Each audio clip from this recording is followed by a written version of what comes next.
சுண்டல் அப்படிங்கிறப்ப அதில் சின்ன சின்ன விஷயங்கள் ரொம்ப இம்பார்ட்டண்ட்.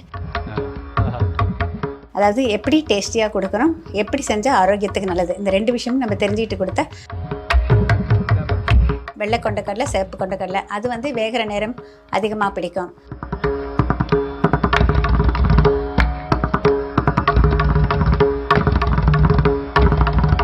எல்லோருக்கும் வணக்கம். வெல்கம் டு மல்லிகா பத்நாத் வீட்டு சமையல். எல்லாருக்கும் அட்வான்ஸாக விநாயகர் சதுர்த்தி நல்வாழ்த்துக்களை தெரிவிச்சுக்கிறேங்க. விநாயகர் சதுர்த்தி அப்படின்னாலே நம்ம வந்து கொழுக்கட்டை செய்வோம். அது மட்டும் இல்லைங்க, நான் வந்து என்னுடைய சேனல்லையே நிறைய விதவிதமான கொழுக்கட்டைகள், அதோடு வந்து அம்மணி கொழுக்கட்டை, பால் கொழுக்கட்டை நிறைய செஞ்சு காமிச்சிருக்கேன்.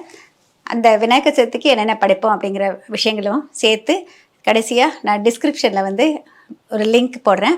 அதில் வந்து எல்லா ரெசிபிஸும் இருக்கும். நீங்கள் தேவையானதை பார்த்து செலக்ட் பண்ணிக்கலாம். இப்போ நான் வந்து செஞ்சு காமிக்க போகிறது, அதாவது அம்மணி கொழுக்கட்டை செஞ்சுட்டு அதை வந்து சுண்டலில் சேர்ப்போம். அது எப்படின்னு சொல்லிட்டு பார்க்கலாங்க. காராமணி கொழுக்கட்டை சுண்டல் இது எப்படி பண்ண சொல்லிட்டு இப்போ பார்க்கலாம். தேவையான பொருட்கள் எடுத்து வச்சுருக்கேன். காராமணி கொழுக்கட்டை சுண்டல் செய்கிறதுக்கு இது வெள்ளை காராமணி, சிகப்பு காராமணி ரெண்டும் சேர்த்து முதல் நாளே ஊற வச்சுட்டு மறுநாள் நல்லா காலையில் ப்ரெஷர் குக்கரில் 3 விசில் வேக வச்சுருக்கேங்க. நல்லா சாஃப்டாக வெந்திருக்கு. இந்த அளவுக்கு வேக வச்சு வடித்து வச்சுக்கணும்.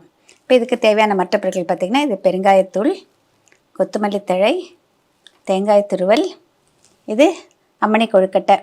இது வந்து சின்ன சின்னதாக கொழுக்கட்டை மாவு உருட்டிட்டு ஆவியில் வேக வச்சு வச்சுருக்கேங்க. தேவையான அளவு கடுகு, இஞ்சி, பச்சை மிளகாய் சேர்த்த விழுது, கறிவேப்பிலை, தகுந்த அளவு உப்பு, தேவையான அளவு எண்ணெய்.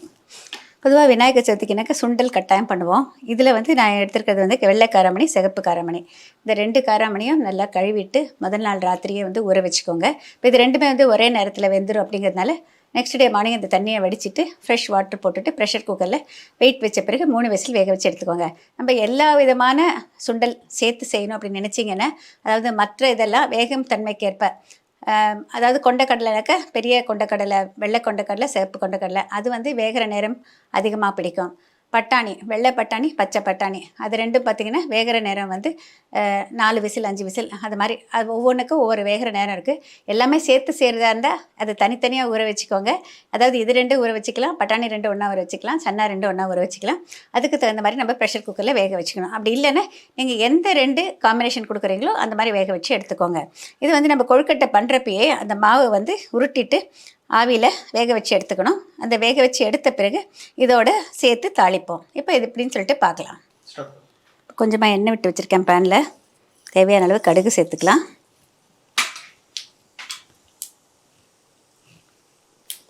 கடுகு நல்லா பொரிய ஆரம்பித்த பிறகு கொஞ்சம் பெருங்காயத்தூள் போட்டுக்கலாம்.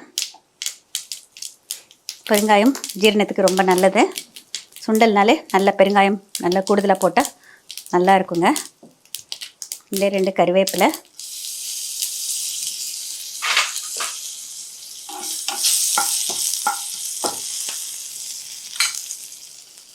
இஞ்சி, பச்சை மிளகாய் விழுது தேவையான அளவு போட்டுக்கலாம். இதோட வேக வச்சு வடித்த சுண்டல் சேர்த்துக்கலாம்.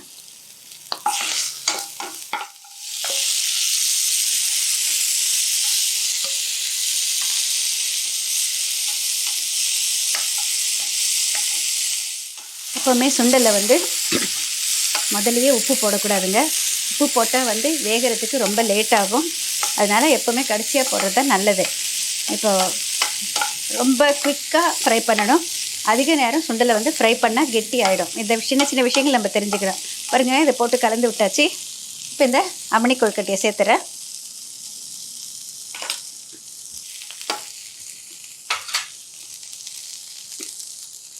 இப்போ இதை ஃப்ரை பண்ணியாச்சு. தேவையான அளவு உப்பு சேர்த்துக்கலாம்.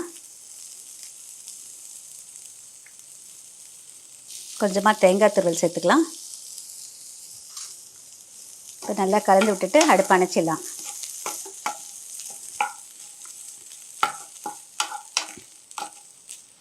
சுண்டல்லாம் இப்படி செஞ்சால் தான் டேஸ்டியாக இருக்குங்க. அதாவது நல்லா மெத்துன்னு வேகணும். அதே நேரம் அதிக நேரம் ஃப்ரை பண்ணக்கூடாது. தகுந்த அளவு உப்பு போடணும்.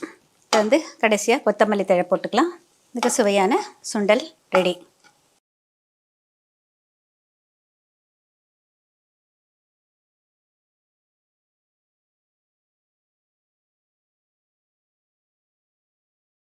எல்லோருக்கும் விநாயகர் சதுர்த்தி நல்வாழ்த்துக்கள்.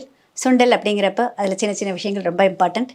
இன்றைக்கி நான் ஷேர் பண்ணிவிட்டு எல்லா விஷயங்களும் நீங்கள் தெரிஞ்சுக்கிட்டு இருப்பீங்கன்னு நினைக்கிறேங்க. ஒரு பிகினராக இருக்கிறப்ப அதாவது எப்படி டேஸ்டியாக கொடுக்குறோம், எப்படி செஞ்சால் ஆரோக்கியத்துக்கு நல்லது, இந்த 2 விஷயமும் நம்ம தெரிஞ்சுக்கிட்டு கொடுத்தா எல்லோருமே விரும்பி சாப்பிடுவாங்க. எல்லோருக்குமே அது ரொம்பவே பிடிக்கும். செய்கிற டைம் வந்து ரொம்ப குறைவாக இருக்கணும். அப்போ தான் வந்து அது நல்லா இருக்கும். சுண்டலை பொறுத்த வரைக்கும் இந்த மாதிரி விஷயங்கள் வந்து ரொம்ப இம்பார்ட்டண்ட்.